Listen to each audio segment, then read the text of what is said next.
being honest, being 16, all I cared about was that green lid. I want to pass. You don't actually give a moment's thought to what's going on, to afterwards. what comes on after. You become a man quite quickly. I think the military attracts the sort of person who wants to go and do things like that anyway. The thought of doing something that no one else is. And I think one of the main things about passing that sort of course is being resilient, isn't it? Yeah. Mentally and physically. No one's ever really been cold unless you've been in the military. You're like corporals who have just come back from Afghan, they're like telling stories. Some of them had been hit by an RPG, some had like lost friends, and you're like, shit, actually this is pretty real. On this episode of the Elite Podcast, I speak to David Coleman, former Royal Marine and founder of Military Experience Weekend, Civvy to Commando.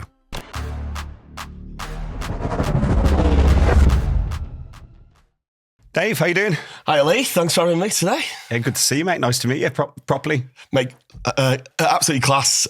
First time meeting you was when your son Max came down to one of our camps. And, that's right. It was good to catch up. Yeah, it was a fantastic camp, by the way. He absolutely loved it. Yeah, we'll good. We'll talk a little bit in detail about those when we get into the podcast, if that's okay, because you obviously do these Civvy to Commando experiences, don't you? That's it, mate. Yeah. For obviously for potential military people, I thought it for, but with a lot of the people on there were just people keen to get beasted by the looks of it as well, wasn't it? Yeah, the idea was it was 4 people joining the military. Yeah. And then it's actually gone probably half and half. Yeah, we get loads of people who are just a little bit tapped and want to come down and just push himself and beast himself, but open it up to everyone and like, why wouldn't you really? No, of course. I think it's probably, with all the SES Who Dares Win stuff on the TV as well, people see that and they fancy themselves a little bit, doesn't it? And it's not really, there's a few different experiences you can do where you can do stuff like that and they're getting bigger and bigger. And I know what you did was simulating that as well. So, it was a really good weekend that you did. It took him a few days to get back. He fell asleep in the car on the way back and took a picture of it. I was going to send it you. Did I send it you? You actually did, yeah. And then he fell asleep on the sofa afterwards when he got back. So, job done. I saw that one when he was catching flies back on the sofa back at home. Yeah. But then he just had a few days off college, rested, and then he was good to go. And then he could reflect back on it properly then. Wow. It's type 2 fun, they call it, don't they? Have you heard of that? Yeah, and it's hard to absorb everything that you've done during one of those weekends at the time because it's so quick. Yeah. You don't actually have any time to think what you've actually just done. It's like an exercise, isn't it? Yeah. Same thing. It's so fast. It's not until you've actually got back physically and mentally recovered that you can actually take on board what you've just done. And then go, do you know that was good? Because no one thinks it's good when it's going on. My wife said to him, his mum said to him, she said, did you enjoy it? He goes, I wasn't meant to enjoy it.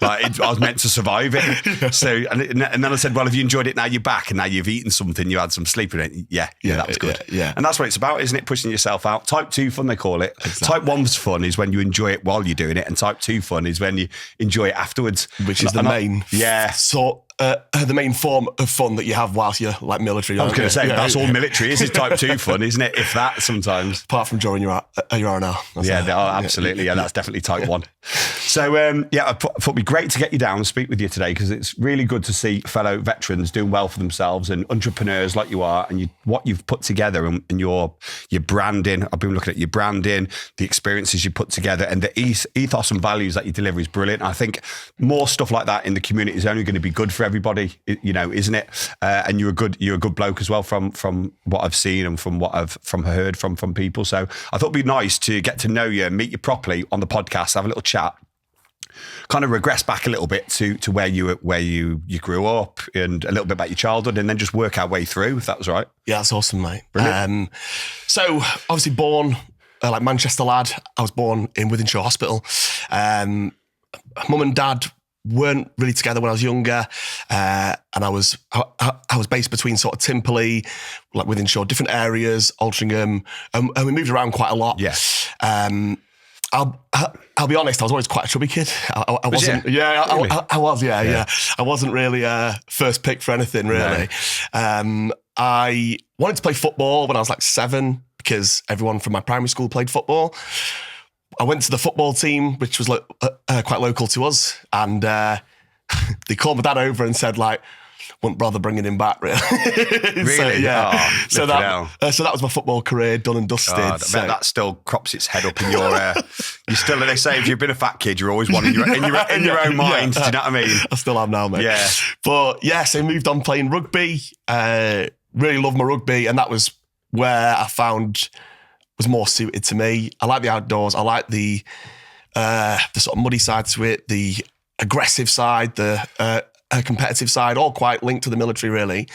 So being in teams from a young age and like win together, lose together, I think the military was always on the cards type thing because of that ethos and that sort of like camaraderie that you build from a young age. Yeah. And I ended up playing. I sort of knew I wanted to join the military from being around 13. Well, I sort of tell a lie. You know, at primary school when you have to draw what you want to be when you grow up. Yeah, and it goes on a little tea towel. Do you remember that? And everyone draws, all the girls like sewing or playing with flowers, and the lads are all footballers. Me at age, whatever it was, 8 or 9 with an automatic machine gun in camouflage, bullets coming out, which would be a massive red flag nowadays, you know, especially in like America or something like that. Sort of get him out of school. Yeah. But so I think from a young age, because my dad was Army, my granddad was Army. Were they? What regiments did they serve in? My dad was Royal Corps of Transport and did Northern Ireland. My granddad, not 100% sure, but he was in Egypt. He did quite a bit of time there. Yeah. And my other granddad was Navy and, did quite a bit there. But there was never any sort of family pressure, really. No. It wasn't one of those. I just sort of picked it up myself, and me and a couple of friends from home wanted to do it. There was a gym near us that was called the Cosmos. It was like a proper old school, rusty dumbbell sort of bodybuilding gym that we went to when we were like 13. And there was loads of big Marines there, real big lads with the core tattoos and everything like that. And I was like, oh my God. I want some of that. They are the superheroes. Yeah. That's what I want to go and do, joined up 16 back in 2008. I signed up. Well, I was 15, 9 months when I first registered my interest, the youngest age, and then basically joined up at 16. Wow, so it's at 16 as well, because you can go through the proper training for the Marines at 16, can't you? Yeah. So with the Army, you can join at 16, but you have to go to Harrogate, and it's rainbows and cuddles a little bit, isn't it? Do you know what I mean? Right, and then apart from the paras ones, they have something called Op Achilles. So the last 4 months, they stop the extra PT, but it's still very tame it's still in comparison. So you would have gone straight in. During a war as well, by the way. So was you conscious there was a war on, or the fact that you'd probably going to have to get deployed once you'd passed? 100%. And there was a show on which had come out just prior to me joining that Commando on the Front Line. Yeah, if you remember that one? Yeah. Absolute class show, wasn't it? And that was showing you the transition of going through training to the Afghan part. And like being honest, being 16, all I cared about was I want to get that green lid. I want to pass. You don't actually give a moment's thought to what's going on, to afterwards. what comes on after. And almost when you watch that show, when they got the green lid, you almost sort of tune off to the afterwards bit, being young, because you're just like, well, that's all that I want to do. But as you go through training and you start shooting, you start doing tactics, you start doing this, you're like corporals who have just come back from Afghan, they're like telling stories. Some of them had been hit by an RPG, some had like lost friends, and you're like, shit, actually, this is pretty real. Like this is where you are going to be ending up. So you become sensitized to that quite quickly. Yeah. Yeah. Was there any second thoughts then? Was you thinking, shit, No.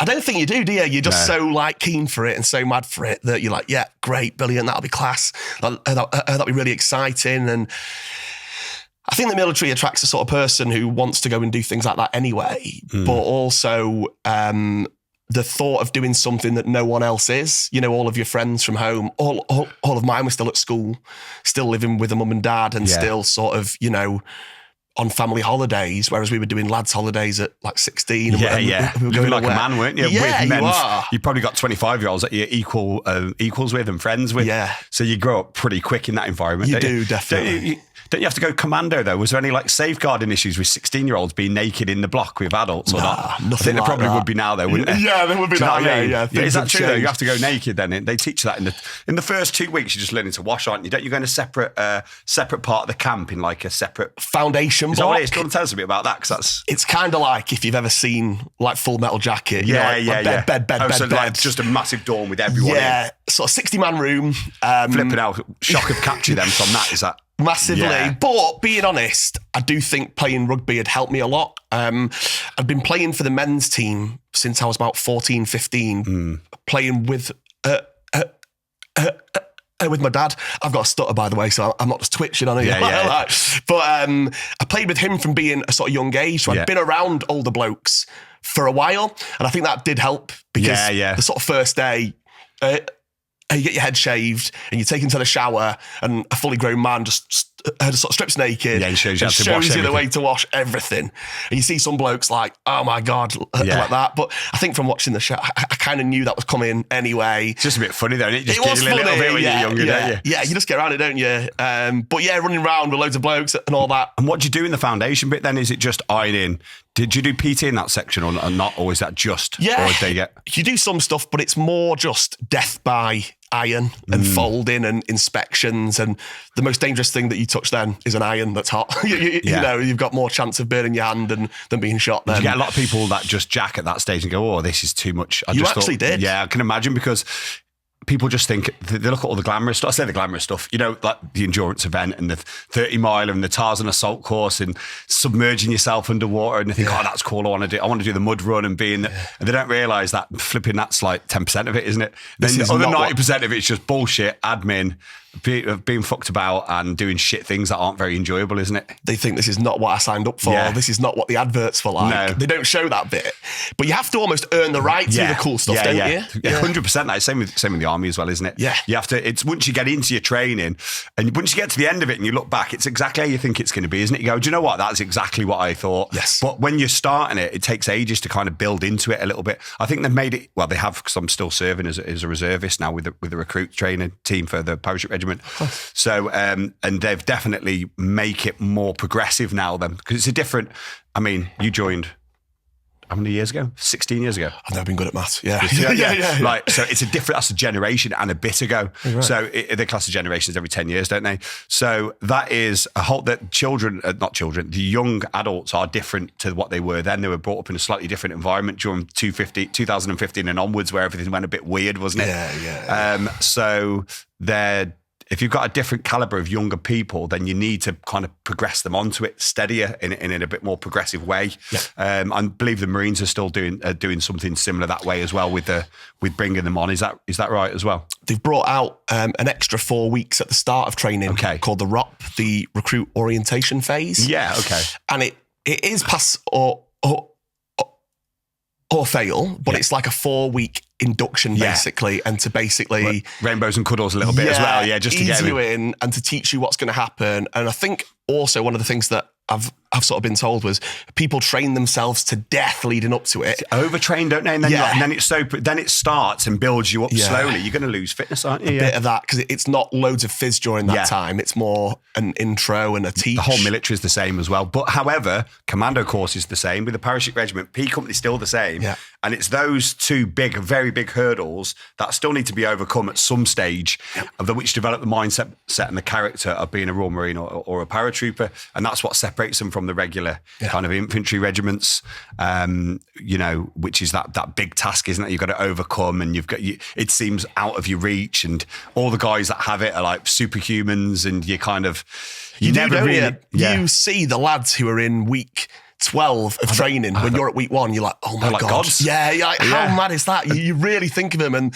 they look a little bit bigger, a little bit dirtier. They've got a bit more kit than you, and you're like, oh my God, I'll never be like them, and everyone, all these people that have passed training have thought like that, you know, so for the young lads going through, like, we've all thought that too. And do you know what's funny as well? You speak to the lads at week 12 and they'll tell you all the horror stories. Oh, that exercise you do. 3 of us died on it and brought back to life at the end. Because they're proud of what they've done, and they obviously are shit. The exercise is the hardest part. Some people don't factor them in, do they? No, they don't. They're way harder than some of the phys things that you'll do, and everyone tells you all these horror stories, but they, it makes them look good because they've done it, doesn't it? Our training team said that was the worst weather ever. You know, like everyone said that, haven't they? Yeah. You think you're going to die the first time you get properly cold on exercise, don't you, as well? Yeah, and I think Marines love getting wet as well, don't they? The extra, you get more wet as a Marine, obviously, than you do with a regular. Well, we're wet a lot, and so it's any infantry regiment get wet a lot, and it's shit the conditions. But because of the nature of your job, you're delivered by by sea, so you're wet from the go. Even if you do a beach landing perfectly, you're wet, aren't you? We do wet and dry. Yeah. We actually practice putting wet clothes back on. So when you're on exercise, you have to get wet, like fully submerge yourself. Do that every exercise, wet dry every exercise, or not? At the start, you do pretty much. I think from around about exercise quick cover or something like that, and you are doing it. On the other exercises, yes, whenever your kit gets wet, you would never sleep in it. You always keep that, and you keep your sort of dry set. But I remember the first time doing it on Dartmoor, and it was a freezing cold morning. You're on sentry at like 2 a.m, pulling these wet trousers, and the higher up, you're like, don't let it touch. It's disgusting. It is. And they're not even wet sometimes. Some are frozen. Yeah. You know what I mean? Like crinkle it. It's uncomfortable, isn't it? But I think the good thing about letting people join at a young age and all of that is there's no excuse for anyone. The training's the same. That's it. Whether you're 16, whether you're 31, whether you're like big, small, like blah, blah, blah. Male, female now, it's the same. That's it. No females have got through the regular training. Not yet. No officers have. Is it same with the parachute regiment? It's been two female officers have got through. One all arms. They've done the all arms, which is different. It's hard. Don't get me wrong. It's still extremely hard, but you've got 3 weeks of a build up in them P company for ours. But the commando one's a lot longer because you've got the commando skill set that you've got to learn. It's about 16 weeks, if I believe, the all arms. But that is not 32 weeks, is it? Do you know what I mean? Which is a lot of wear and tear on the body. I can't wait to see one pass. Yeah. I really think. As long as they hit the standards, then I'm absolutely cool with that. What I don't like to see is people pulling standards down to accommodate women to do it. I'm not into that. No. If they're good enough, then absolutely fantastic. It's all about. If they're there when it ends, I think they deserve to be there by that point because they have to do it all. They have to do the yomps, they have to do the tests. Saying that though, I do think it does change the dynamics though of having women within the platoon. That was the only thing that would concern me, but because I don't know any different, I went through when it was men only. I heard a rumour about the Royal Marines that the one girl went through, I don't know what her name was, she went in the same accommodation. They were going to put her in separate accommodation. She said, no, I want to have the same accommodation as the blokes. So they put her in the same accommodation as the blokes. And then she slept with everyone, I believe. Left at about week 10 and wrote a book. I don't know how much truth is in that, but that's why you shouldn't have chicks in the same in the same units. But that's just my personal opinion on that. So it does change things, doesn't it? Yeah, but that's what I mean. I think sort of going through training, a thing that you see, and probably you saw too, is you sort of step off the train station, don't you? And you're sort of sizing yourself up against these people, and you're thinking, my God, he's so much bigger than me. Well, you probably weren't thinking that, but he's so much bigger than me, and he looks so much fitter than me, so much faster than me, and I shouldn't be here, like type thing, and you're getting this imposter syndrome of I'm going to get found out here pretty quick, and a lot of them superhuman ones, really big blokes, when it gets wet and cold, a lot of them drop out. I know. I said this before, absolutely, because especially the athletes, the ones that are super fit and they come here, I want to be a Marine because I'm super fit and I fancy myself. Yeah, that's 10% of it, and that percent's absolutely fucking nails. However, then as an athlete, you have plenty of sleep. You have all your food when you want it. You're not cold or wet, and someone's not on your case shouting at you, constantly putting you in a hostile environment, are they? No. Which just wears you down after a bit. It's horrible. You can't go to your mum for a hug. That's it. Do you know what I mean? Like, no one's there. You have to self-soothe, don't you? You become a man quite quickly. And I think one of the main things about passing that sort of course is being resilient, isn't it? Yeah. Mentally and physically, right? But a lot of people over-analyse and overdo the gym side of it. They want to be this absolute specimen who, my heart rate, my WOD, my this, my that, my average pace per mile, and blah, blah, blah, blah, blah. Stuff that we never really looked at back then, right? But you can't prepare in a gym for being wet and cold at 2 a.m. and doing yomps and with heavy kit on and crawling, and you just can't. No. And that was the idea with these camps, was to sort of, because all these like really fit people, when they're wet, cold, when they're tired, when it's arduous, you can struggle. It is a shock to the body because you can't go to the gym and crawl around and, you're going to look weird, aren't you? Yeah. But a lot of that stuff is the things that people don't prepare for. And when it hits you... You can't really, can you? How do you prepare? Yeah. Because no one's ever really been cold unless you've been in the military or you've done some type of exploration somewhere and you're out your comfort zone. You've got no choice, because if you're cold, you stop yourself being cold by putting warm kit on or removing yourself out of that situation, don't you? And people don't really know what endurance, no, they're not endurance, but they don't know what like proper resilience is.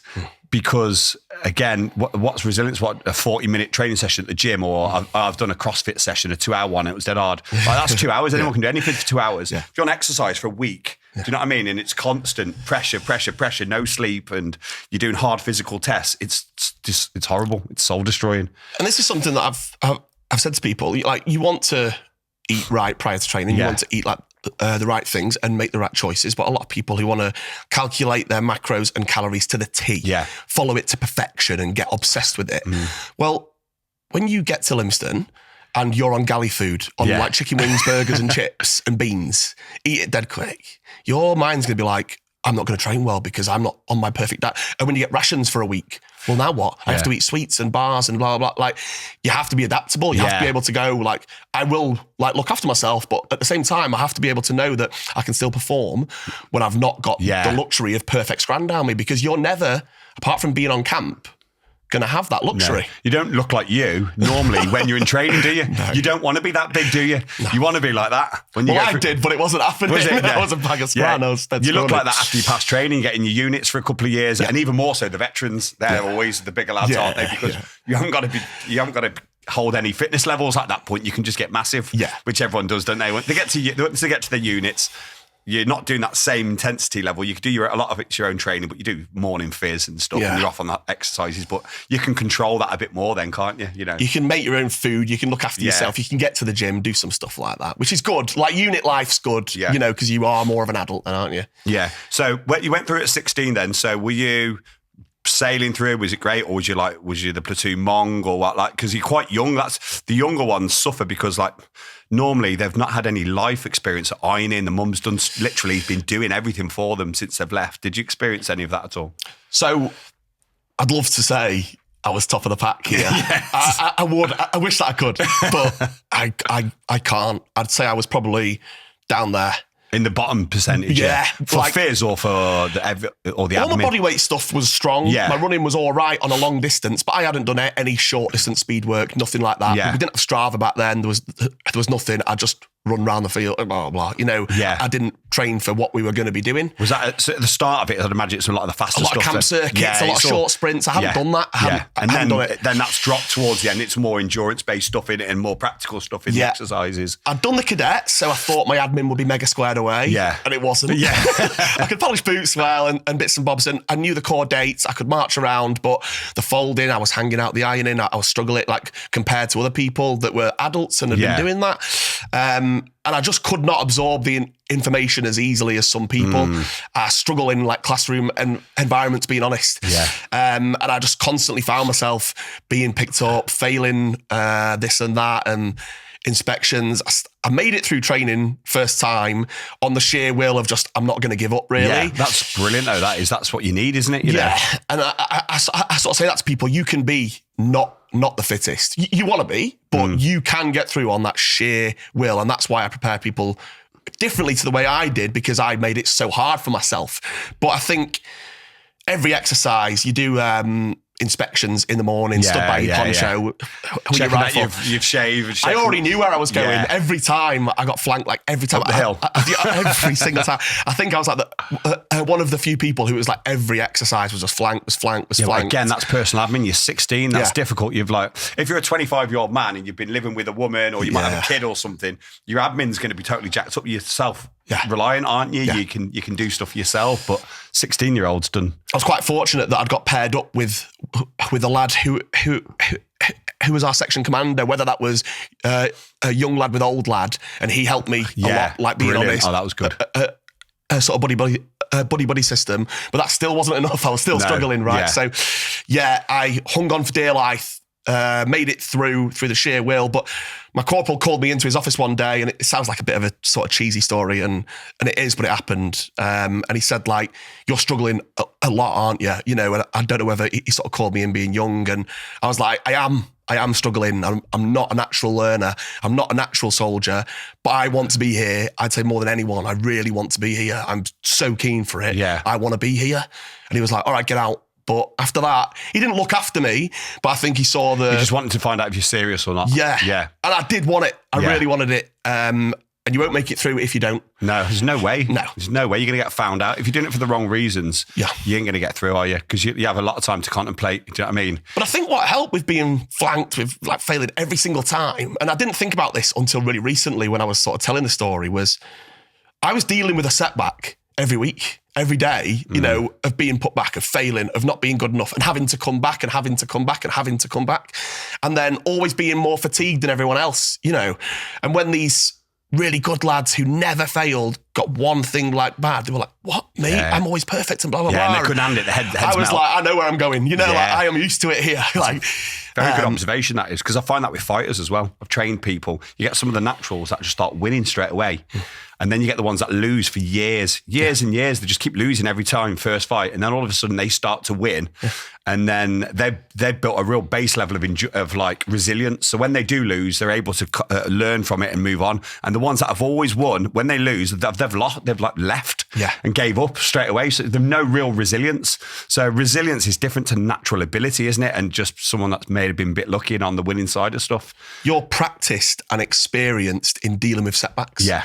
And, you know, I genuinely think now, whenever something goes wrong, I'm like, I've been here before, not because I'm some, you know, pivot life coach, blah, blah, blah, but just because I've messed up and failed so many times that I'm used to what that feels like now, and I can come back from it. Yeah. You know, I think there's always a positive to be found. Yeah. But in every setback, there is positive because you are now more experienced in dealing with failure and learning how to come back from it. As long as you do come back and you give it another crack. Yeah, of course. Well, you're an amazingly resilient man as well, because you told me earlier as well that you had problems when you were younger, speech impediment. And, and you'll see it on this, Yeah, do you mind me talking a little bit about that? Is that 100%. right? Because, God, that must have been so...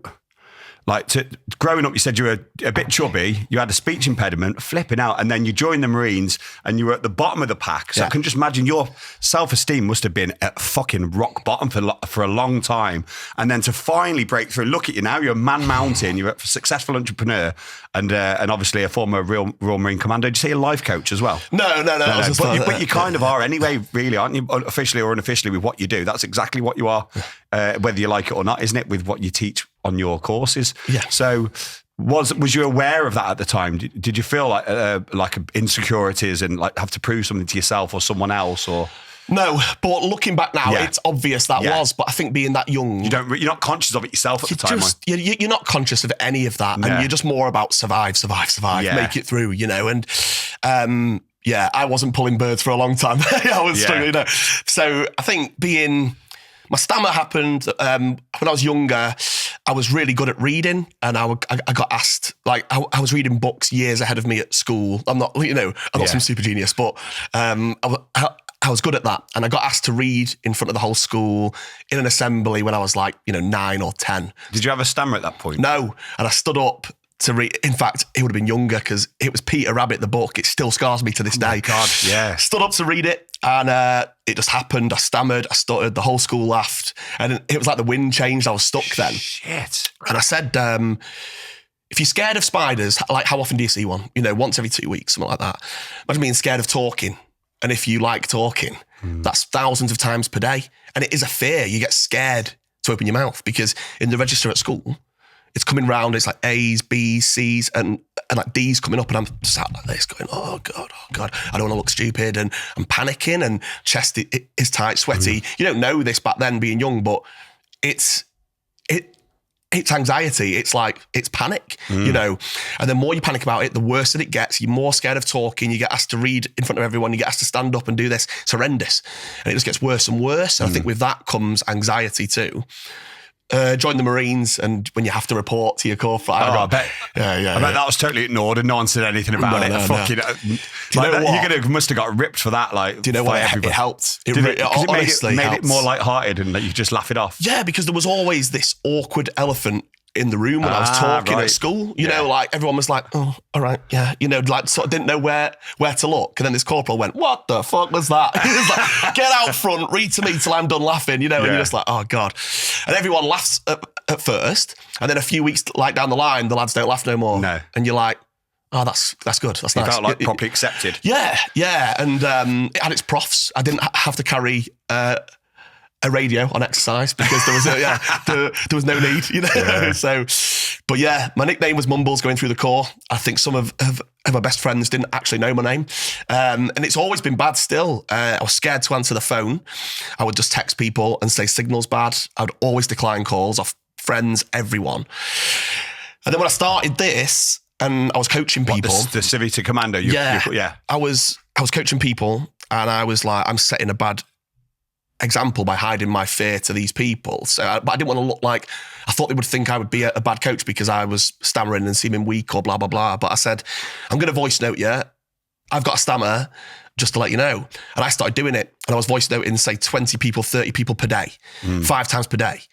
It's like getting reps in. It's like practicing. Yeah. If you want big arms, you go and do arms. Of course, yeah. If you want to fix your speech, you have to speak. You can't just text. Yeah. And it really helped it in the past few years. It's got so much better. I had someone that I coached who like came on with a sort of really bad stammer, and he asked for help with that. And I just said to him, you're only allowed to be on if you voice note me, and that's it. And by the end of it was so much better. And I would take the piss out of him as I got it. Yeah. And he was so good with it. He'd like took it on really well. Yeah. And he was so much better for it. And he, has come out really well. There's a lot to be said about dark humour though, isn't there? Yeah, there Don't is. you think Yeah. it does, like you said, breaks the ice a little bit, doesn't it? 100%. Makes things that are really, people are insecure about just a bit funny then, doesn't it? And like everyone's got their insecurities. You've heard every joke by then. Yeah, everyone's got their insecurities. Everyone's got their own version of whatever it is that they're insecure about, and that's soon brought to light in the military, isn't it? Where you've got a big head, small head, big nose. Do you know what I mean? Whatever it is, that's your nickname, isn't it? 100%, mate. 100%. So yeah, that's great. So if we could talk a little bit now, a little about, obviously you've done all that, you went through all the training, you obviously valued what it did for you so much that you've come out of the Corps and you run these weekends away. My son's actually been on one as well. He absolutely loved it. It's proper thrashing, isn't it? I mean, I know you do different types of courses. Do you want to talk us through the different ones you do and also what inspired you to do it? Do you know what I mean? Did you want to share the love a little bit, like, the tough love that the Marines that's kind of made you into the man you are, and thought, if we can give this to people in bite-sized pieces, we can really add some kind of value to their lives? I got the idea because I'd obviously been through cadets. Yeah. I'd done the exercises there. I'd done that sort of stuff. But I always thought, after I joined the Corps, God, this would be good if like Boot Next did it, all like paras, whoever, and put that real spin on it. And you can almost, the idea was to teach everything we wish we'd known before starting training. Yeah. How to set a poncho up quickly. All right, take it down, do it again. All right, take it down, do it again. So you've had to do it 3 times quickly, being timed. And when you get down there, you're all over it. Yeah. And the corporals go, he's quite good, isn't he? But not enough that you're like, I'm first, just keep it to yourself, but you'll look all right. So we started doing like the Civvy to Commando weekend. So like to prepare you for the military and to give you that edge on everyone else going down there. And then quickly, people that didn't want to join the military came, and it grew and grew.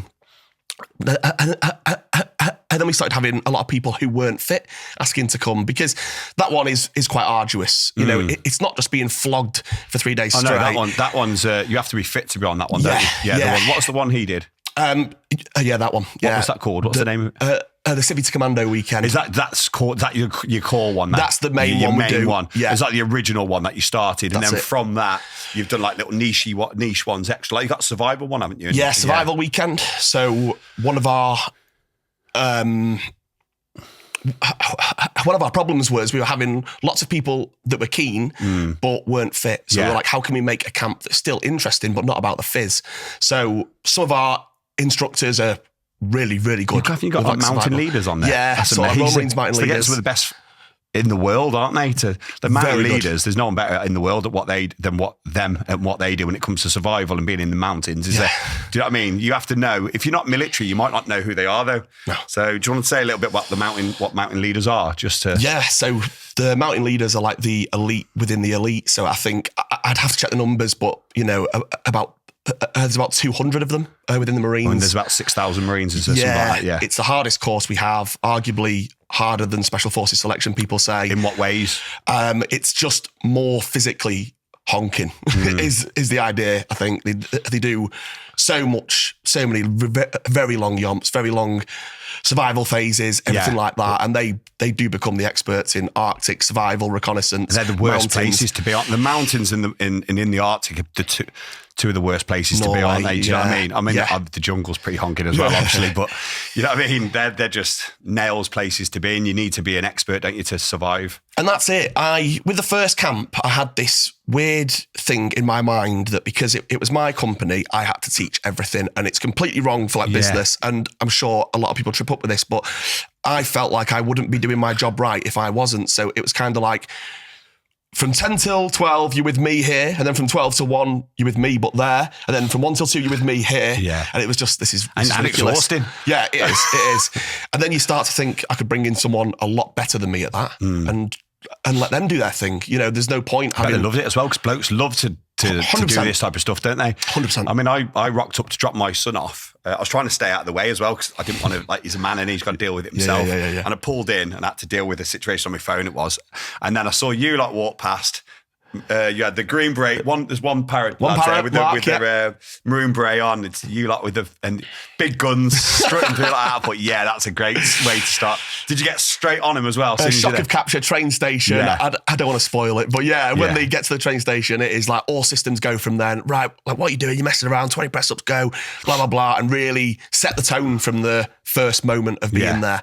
No, okay, we're just going to talk through. No. You've got to get them in right then and realise, oh my God, what have I signed up for here, you know? Yeah. But that's how it is when you get down there, you know, from the train station, you get flogged. And I think it sets the tone early doors. And obviously it's hard throughout the weekend, but we find times to be able to speak to people. Yeah, it's push and pull, isn't it? You don't realise it when you're in training, but it's push and pull. You think it's just push all the time, but they're not. They're pushing you and they pull you back in. Then there's a little bit of banter somewhere else. Then they push you again a bit further, and you're building resilience each time, aren't you? Be able to keep pushing until eventually, you know, they're they're unbreakable, aren't they? 100%. And you don't notice that it's happening when you're that busy. Yeah. And I think they'll take that away from this weekend. We start it hard. There's lots of learning, and it finishes on the grand piece of sort of being really hard. Yeah. So the final taste in their mouth is accomplishment.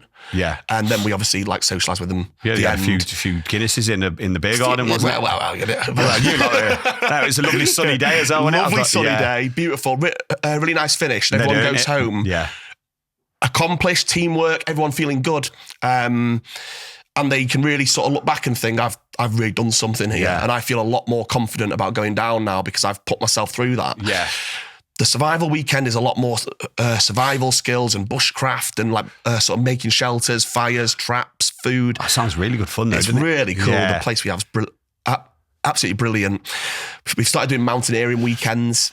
They're quite intense. They're quite physically then, because any navigating around mountains is hard work, isn't it? I'd imagine. It is hard, but we identify group capabilities and split them down and break them down. That's a great idea. The faster group can go faster, the medium group, or there might be some people there who literally just want to come along to have a walk and take pictures. That's fine. Yeah. We'll accommodate that group, you know, and we can make that work.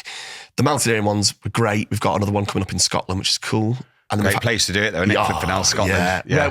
Where we did mountain training up at 4-5 Commando, you know, which was cheeky, yeah.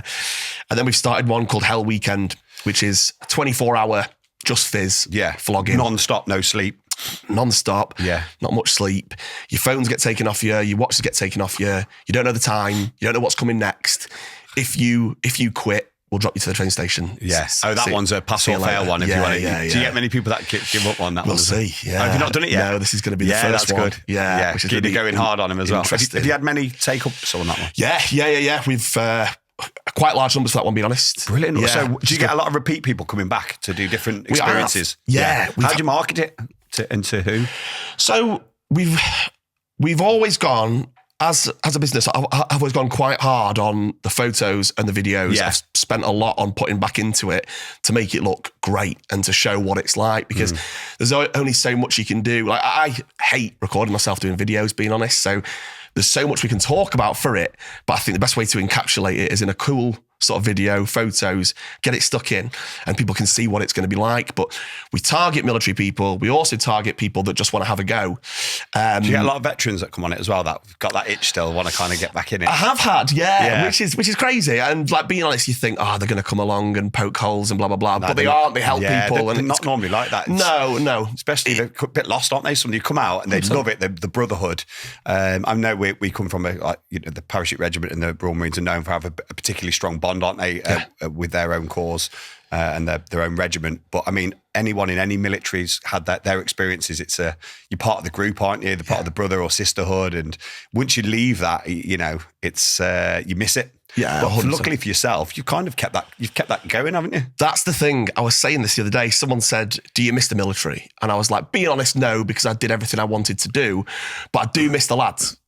But we've made that again. Yeah. We get to these weekend camps, and if you said to anyone, you have to sleep out for 2 nights, you have to blah, blah, blah, they'd be like, oh, God, but we look forward to it. Yeah. You don't stop laughing for 3 days. It's really good. We have quite a lot of people who ask, can I come on? Can I teach something? The lads that I've got teaching, I've known one of them since I was 7. Yeah. I've known one of them since I was 13, one of them since I was 16, Brilliant. one of them since I was 18. Did you go through training or in battalion, not battalion, in your unit? From rugby back at home, they're all bootnecks, apart from Mark, who is a stinking para. No, joking, but he's more experienced than all of us. He was in for the full 22, wasn't he, or 24 years? I think like 17, 18 years. Yeah, I know he's done a lot. I spoke to his X3 para as well, same battalion as me. Yeah. So really good bloke. Yeah, he seemed really good. He seemed really good. And it's a good group He of weren't people. smiling much until I shook his hand and spoke to him. And he was 3 para, then he was right, he opened up. Yeah. He's got to keep that tough guy persona, especially around all you lot. Yeah, switch off.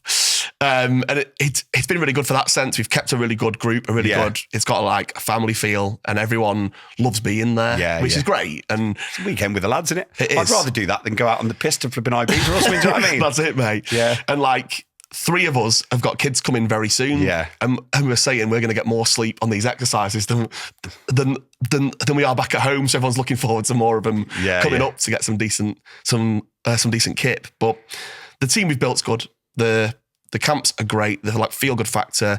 The repeat customers.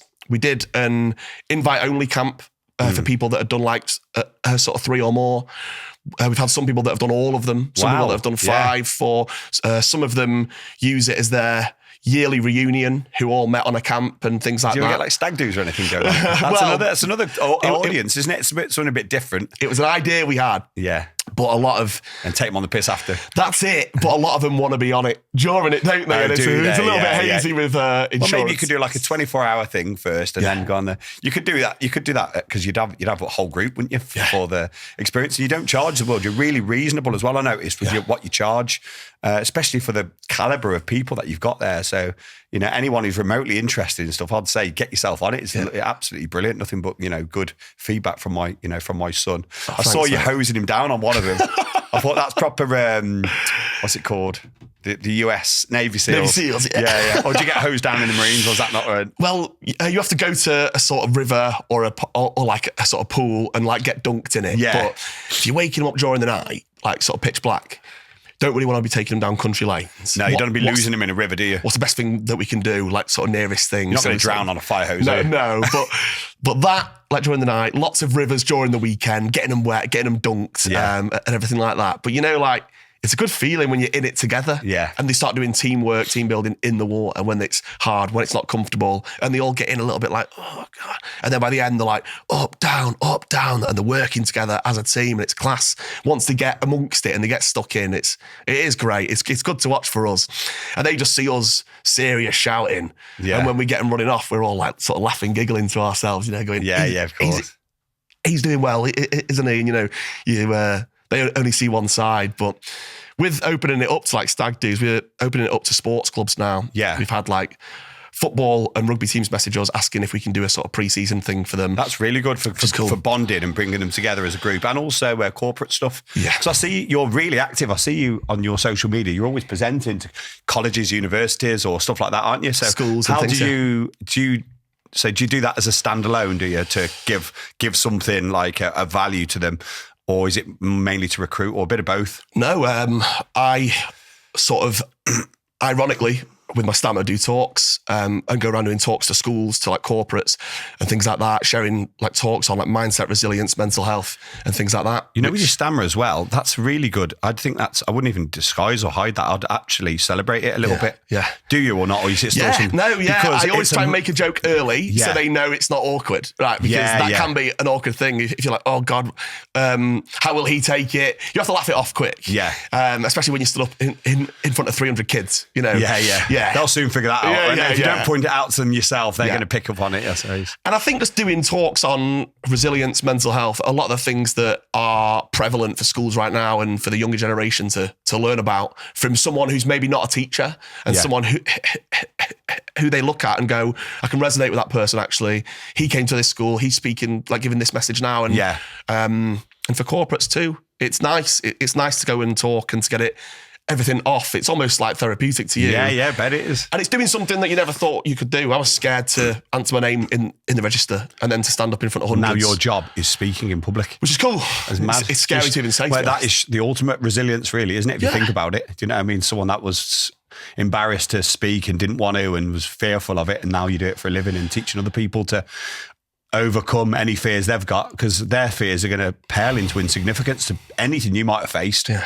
And it's every time that you've done it, you feel amazing. Yeah. And that's what I say to the kids, like, and some of them are like young adults, are not kids, but you know, facing your fears has got the biggest reward factor ever, because afterwards you feel so good. Whenever you ever jumped into a pool off a high diving board and thought, I didn't really like that. You feel great, don't you? You feel like that boost. And it's the same thing. Like facing your fears feels great. And if you can do it more and more and more, that fear's gone. That's it. If you just leave them as well, then the monster in the cupboard gets bigger and bigger and uglier, doesn't it? Yeah. It's so easy to do nothing and to just pick up your phone and scroll through and just not be active in sort of bettering yourself. But the second you get stuck into it, you will grow as a person. There's always growth in that discomfort. And I think you have to push yourself into that area where you don't want to be. Yeah. That's why the military's great, because you would never do a fitness session like that back at home and not just quit and go home. But you can't quit there, can you? You have to do it. And that's why you grow so much. Yeah, that's absolutely right. So moving forwards, what's your plans now then? Because I know you've got a little one on the way, haven't you? 2 weeks. 2 weeks time. Yeah. Wow. Next time I speak to you, that'll probably be it.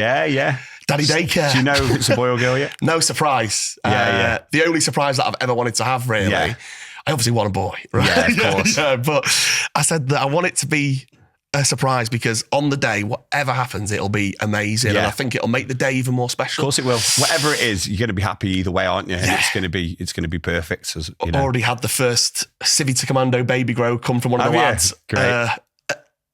A recruit Coleman plastered on the front of it, that type thing, which is cool. Gender neutral and recruit. Yeah. I'd say that's the most scared I've been about anything ever. What is? About having a kid. Yeah. That's like genuinely the most sort of terrifying thing. Still now, I have no idea. I just can't get over I am petrified of it. I know it's going to be fine, but I think just I don't feel grown up enough. No, you never do. I remember driving from the hospital back with my firstborn. Yeah.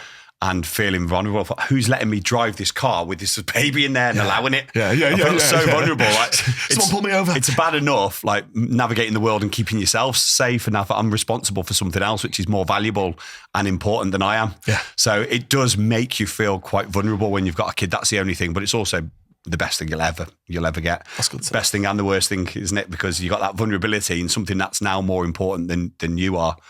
But it's also brilliant at the same time. And the classic military way of thinking is like, sort of look around the room. If they can do it, I can do it. If they can do it, I can do it. You know, that's a way I always sort of got through training, was look at other people. If they're still going, then I can. Well, if they've had kids, then I can have kids. You know, it's just a scary thing, isn't it? But it's always weird to think when you go to Afghan, you're like excited to go. You're on patrols.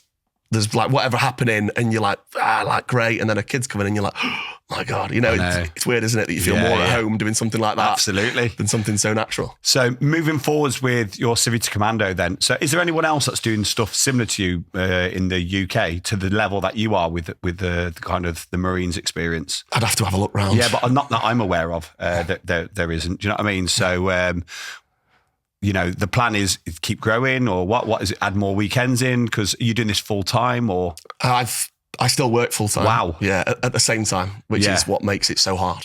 I bet, But I want to obviously do it full time. Yeah. With our baby coming, I'll need a year minimum of course, to get the missus back to work. Lazy cow. No, joking.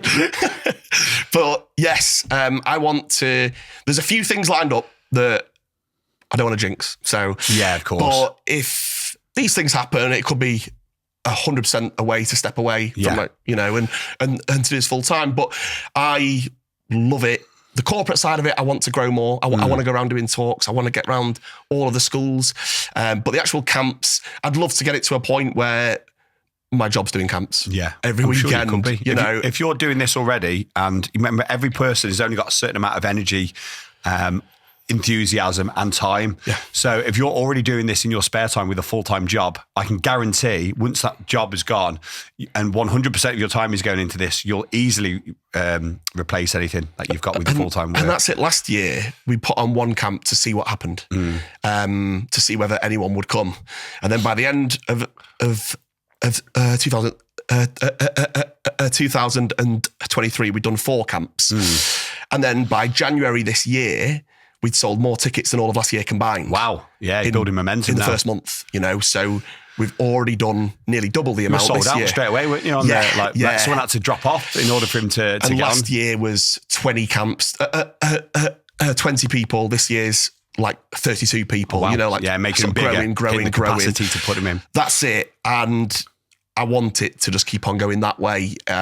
We've got more things, more ideas coming forward. But I think if something's not broke, don't fix it. We've perfected that now, and it's just repeat. Yeah, and you've done the hard work now. The same as anything. It's like when you first, like when a plane takes off, it takes more energy on the takeoff than it does. You can just cruise when you're up there. And it's the same in business. You need to put everything in to get it off the ground. And then it's like riding a bike as well. Once you get going, you don't need to pedal, do you? Yeah. Even though you do. You'll just pedal hard because that's what you'll do. You'll just keep driving it forwards. And like you've said, if you've done all this already, part-time, as soon as you're full-time, you're going to be absolutely flying, mate. You know? I think doing it part-time, what's helped quite a lot too is, you know, without sounding weird, we haven't paid ourselves, you know, I don't need to take money from it.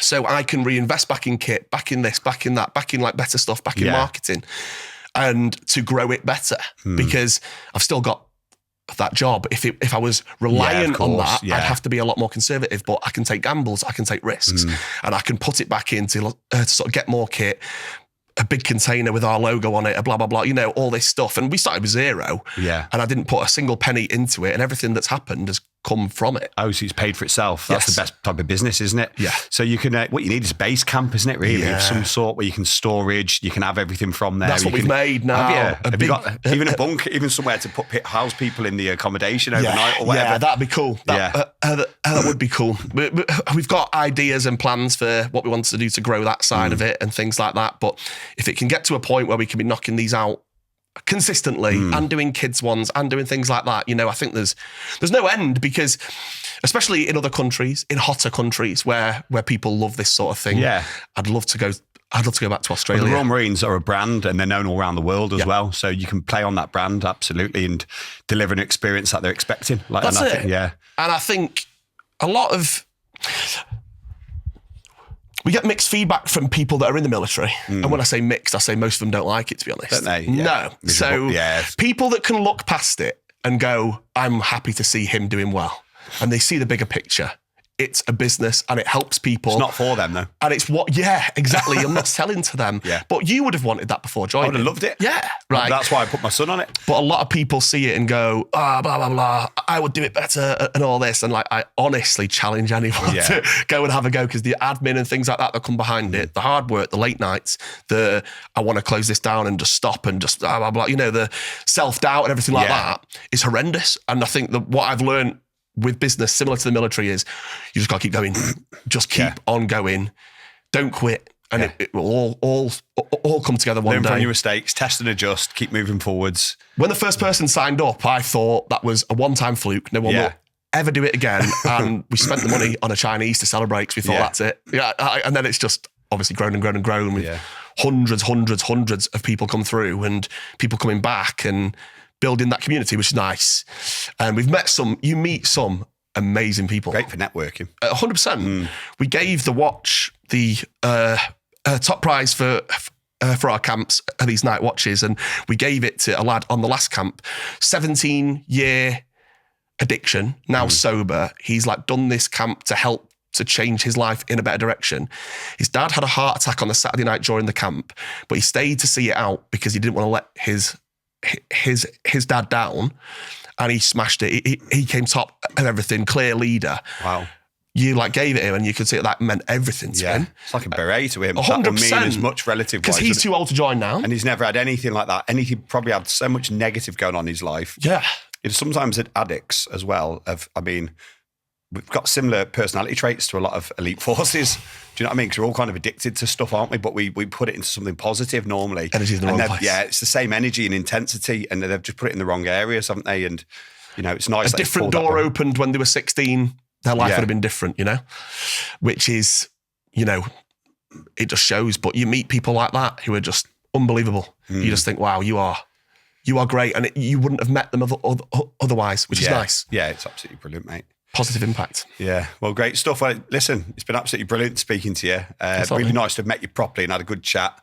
And thank you very much for coming. Cheers, Thanks buddy. a lot, Lee. Really appreciate it, mate. It's been a blast. Cheers, mate. Cheers.